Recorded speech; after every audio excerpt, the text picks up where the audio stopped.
Assalamualaikum. Nama saya Nur Afika binti Masjikan daripada Kumpulan R.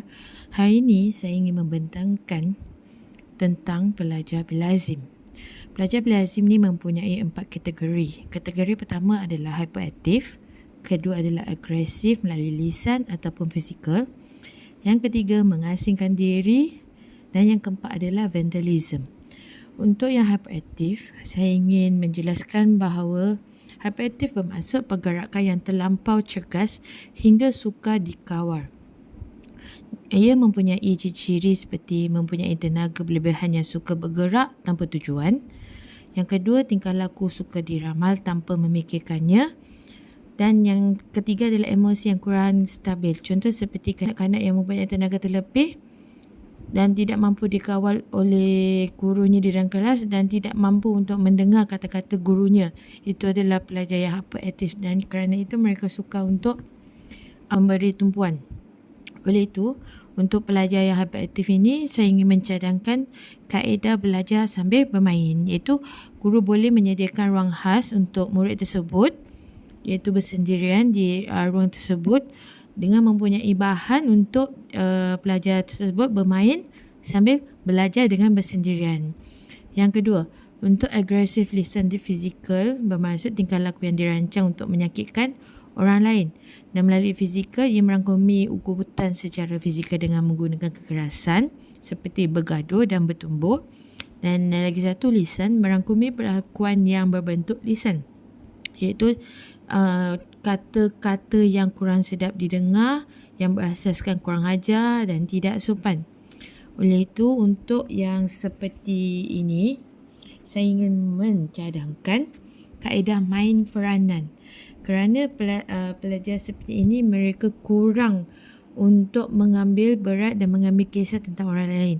So, guru boleh mengadakan watak role model kepada murid tersebut supaya mereka dapat mendalami role model tersebut dan memahami setiap watak-watak yang berbeza, dan dari situ mereka dapat mempelajari tentang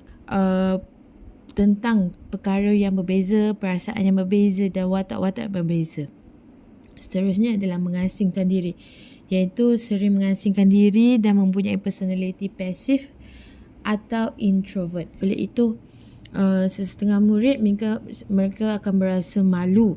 Oleh itu mereka merasa malu dan merasa merendah diri.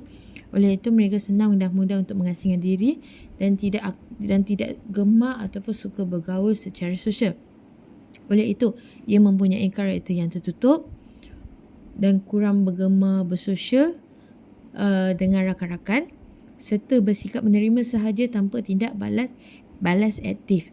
Seperti sekiranya guru tersebut bertanya kepada pelajar tersebut tidak akan menjawab persoalan guru itu, ataupun rakan-rakan mengajak untuk berbual atau bersosial dengannya, dia tidak akan membalas dan hanya akan mendiamkan diri. Oleh itu, saya mencadangkan kaedah pengajaran tematik, iaitu guru boleh membuat aktiviti berkumpulan dengan membuat prototipe, bermain permainan secara berkumpulan, dan juga boleh menyusunkan meja dalam berbentuk berkumpulan. Seperti guru boleh mengaturkan meja seperti 2 ataupun 3 orang ataupun 4 orang dalam satu kumpulan. Dan dalam kumpulan tersebut, guru pun boleh mengaturkan pelajar yang lebih gemar bercakap dan bersosial dan boleh menceriakan murid tersebut. Dan seterusnya, vandalism, iaitu perbuatan yang membinasakan harta benda awam ataupun persendirian, dan kadang-kadang dia lakukan untuk meluahkan ketidakpuashati, dilakukan tanpa sebab yang kukuh.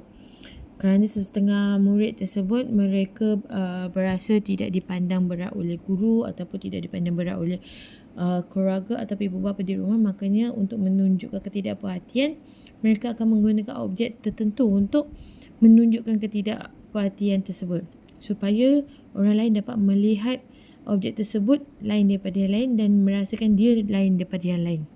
Dan kaedah yang saya cadangkan adalah kaedah pemudaharaan, iaitu guru boleh mengadakan soal jawab secara teka-teki ataupun mengadakan permainan yang mudah untuk murid-murid tersebut, dan sekiranya murid-murid itu dapat memberi jawapan yang bagus ataupun memberansangkan, ia patut memberikan ganjaran ataupun memberikan pujian di hadapan murid-murid lain supaya mereka merasakan diri mereka dipandang berat oleh semua orang.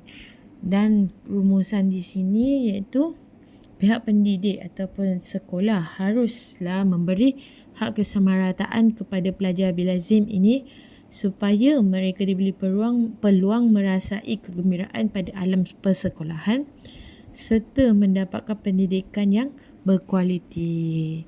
Sekian sahaja, itu sahaja pembentangan saya pada hari ini. Terima kasih.